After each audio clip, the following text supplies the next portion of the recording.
I'm Tyler. I'm Joey. I'm Nick.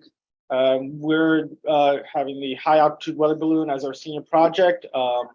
With this, we also have two other team members, Justin and Zane, who couldn't be here today for this event.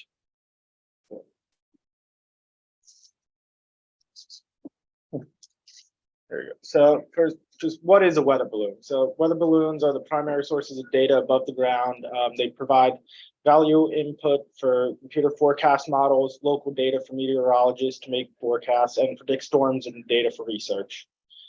Computer forecasts use weather balloons data, which are utilized by many forecasters worldwide, including the National Weather Services. And without weather balloons, accurate forecasts beyond a few hours would be almost impossible. So for our project scope for this, we are going to launch a 600-gram weather balloon that collects atmospheric data such as temperature, humidity, pressure, and location data at our target altitude of 60,000 feet. We're going to extract data via micro SD card data logging to create meaningful visualizations of the temperature versus altitude, location, humidity versus altitude, and all that type of information. So as of right now, we're going to go over our components. So we have our balloon system, which is comprised of the 600-gram weather balloon, which can hold about 100 feet of cubic feet of air. We have 2-pound payload weight limit due to that. We also have our parachute, which is a 2-foot parachute and has a descent rate of 25 feet per second. Our camera system is comprised of the RunCam 2 action camera. And then we have our power system, which we're using Energizer Ultimate lithium batteries because they have a minimum operating temperature of -40 degrees and long-lasting power. Moving on to more components, we have our payload system. So for our GPS system, we decided to go for the U4B balloon tracker. We'll get more into that later, but that uses whisper form of communication. It also uses Google Maps to provide tracking so that we can visualize where exactly our balloon is. And it is popular for high altitude weather balloon launches and tracking. So there is other projects that have used this similar technology before. We also have our humidity and pressure sensor. So for that, we're using our Adafruit Sensorion SHT40. And it has humidity accuracy of 1.8% threshold. And we are also using our pressure sensor, which is the BMP 140. When determining our payload material, we needed a material that was going to be lightweight, a good insulator, and also affordable. We looked into there's like foam core boards, but that didn't prove to be the most efficient material because we would have had to make sure it was nice and secure. It would have basically, we decided that the styrofoam box was the more effective and more reliable in basically staying intact. It'll be sturdy. It wouldn't need to be assembled. And for the power system, like I said before, we have the Energizer lithium-ion batteries. We looked into each battery and we determined that this one work best for price, quality, and compatibility to work in extreme temperatures. You do realize that those aren't actually lithium ion, they're actually lithium metal, but okay, it's still a good choice. I agree. And then for our tracking system, we have the U4B tracker. This is going to give us data location from the Google Maps, as I said before. This can also actually measure temperature for us, so we don't need to throw another sensor into this, which would just add a little bit more weight to the payload. It'll give us the altitude that the balloon reaches. We're aiming for the 60,000. Could possibly go over depending on how the balloon actually flies up and how everything works with the atmosphere. It's going to use Whisper for communications. And with it, we actually require soldered antennas on it, which, as you can see in the photo on the right, we actually have some of the antennas actually soldered onto it right now. So you mentioned a bit about Whisper before, but what is Whisper? So Whisper means weak signal propagation reporter. is an open source amateur radio software that is designed to send and receive signals using low power.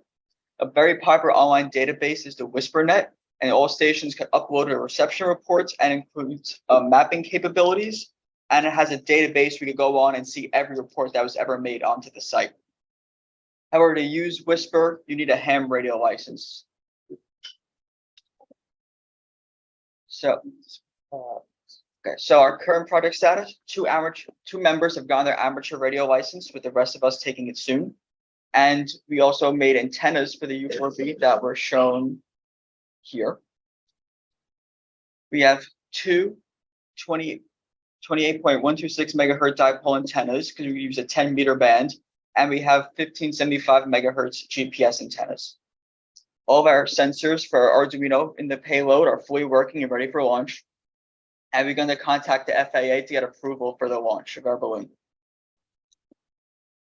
So here we could see this is one of our dipole, and this is our other dipole, and the two twisted antennas are our GPS antennas.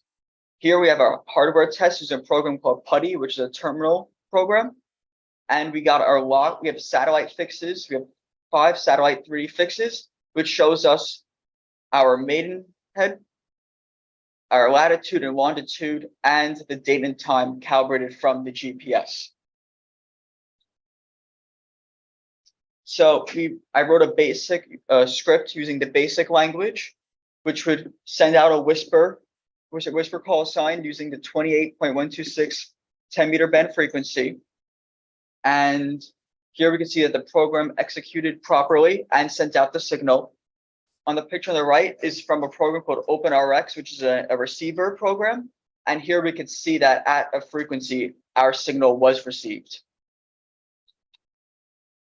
And then moving on to more of our current project status. This has to do with our data collection module. So our sensors, we've gone through various tests.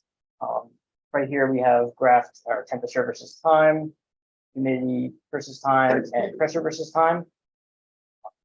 So basically, in order to retrieve all this data, we took our data collection module, walked it around campus to various locations.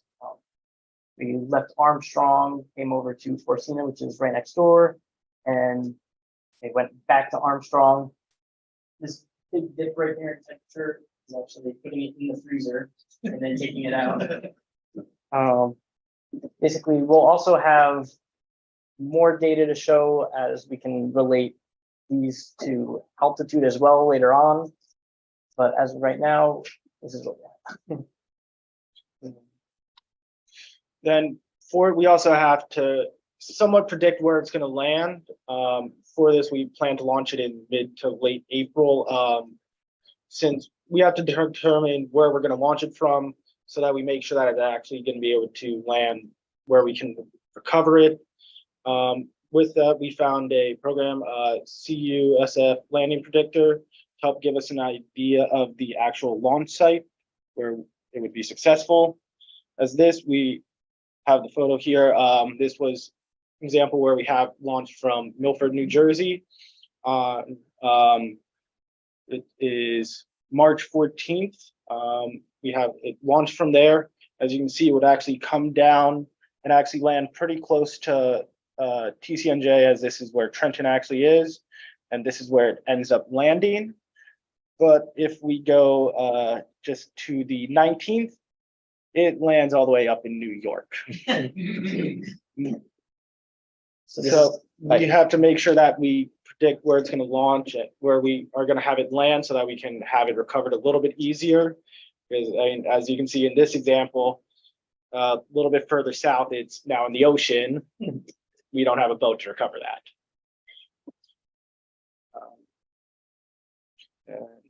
So the next steps that we just have to obtain live tracking from our USB GPS tracker, pick an ideal launch date and site, assemble the payload and the balloon system together, and then finally launch the balloon, track it, and recover it. Are there any questions? What are you going to Helium. Helium. Question Yes. Be considered possible sensors to look like infrared and ultraviolet and things like that. So it's going to be very We haven't actually considered that. We do have our camera module, but we haven't looked into think about optical sensors. Yeah. Scale. So if you look up force bin on an atmosphere radiation. So that's okay. Thank you. You're welcome to that. Yes, yes. Well, now you're to circuit this, it's cheap counter modules that are only about $15-20 that might be a good fit. Small tube bit. They use 5 volts to work with, and they're compatible with Arduino right out of the box. Just as a header on it. I think if this is your first HAB project, this is a great start. Absolutely, you can always add. Let's start guide and Okay. starting my particularly like your starter form. Yes. Well, Online question? shelf. Yeah. Yeah. Ask yourself, what it's- Yeah, COTS is always best. That's just a good reason not to. The tracking is interesting because especially the second one where it goes all different Connecticut. If you continue to track it at some thought, it's gonna land lower New York and end up landing up in Boston. Wow. Yeah. Last April, this was the 17th launch that we last plan to all the models were fine.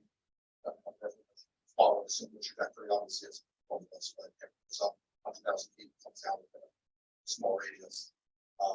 Tailwind caught it, and it looked like it was going to hit our projected drop zone. It floated, it hovered, and then it caught a tailwind. It got up to 130 miles an hour, and then zoomed over. Literally, it went right over Foxborough, where the Patriots play, and it just kept going. And so, like, it missed our drop zone by a long time. Wow. So, it went far away to retreat. So, yeah. Be careful also, even the time Okay. when you already think you're going to launch it. Yeah. Even just an hour difference. Yes, that's the other thing that I saw while looking at that tracking website, where even the smallest changes, it was going a long distance away. Have you considered inviting some of the amateur radio clubs along your projected track to help monitor and to listen in? Because one of the important things about amateur radio is the social factor. That is a very good point. Yeah, we could definitely look into contacting and reaching out to other amateur radio. Question from the online. Can you hear me? Wait, so far. Just think Total weight. like 2 pound range. What's total weight so far? We're almost at the 2-pound mark. Yeah, it's. Can you hear We me? don't have the exact weight right now because we did swap out our original wires. We have shorter wires now that are soldered onto the board. So right now we don't have the exact weight, but it is under 2 pounds as of right now. Yes. On launch sites, so there's still limitations to how close to the airport. Yes. Trying to remember what that was. We had the things because we have contacted the FAA. They gave us at least part of the guideline that we have to follow. Our goal was to go nowhere near an airport, so we're not going to try to worry about that. But I don't remember the exact distance. Yeah, we're going up to Northwest Jersey. We might even go out into Pennsylvania. Yeah, it's either Northwest Jersey or Pennsylvania, one of those two to launch it. But I do not remember the exact distance or what that rule specifically for the airports is. Vaguely, airport. 3 or 4 miles. Mhm. Do you have any bailout system, any way if it does start to go up first? No, We do not. that is one of our issues that we just have to let it go, and wherever it goes, it ends up. Well, when you come here and when you calculate how much killing. it's- Maybe you're out now. You have the burst altitude. So once it gets a certain objective level, Yes. and that pops, that's gonna act as your root. And it'll- Yeah, we could control like altitude, but we can't control like where it's gonna go. We can control that it's gonna go up to like 60,000 feet max, but if we see it's drifting a little too far east, we can't really, once you let it go, we can't like divert its course. So that pops very- Where? Yeah, hopefully. When you open it, you're. Either that or Nora will find it first.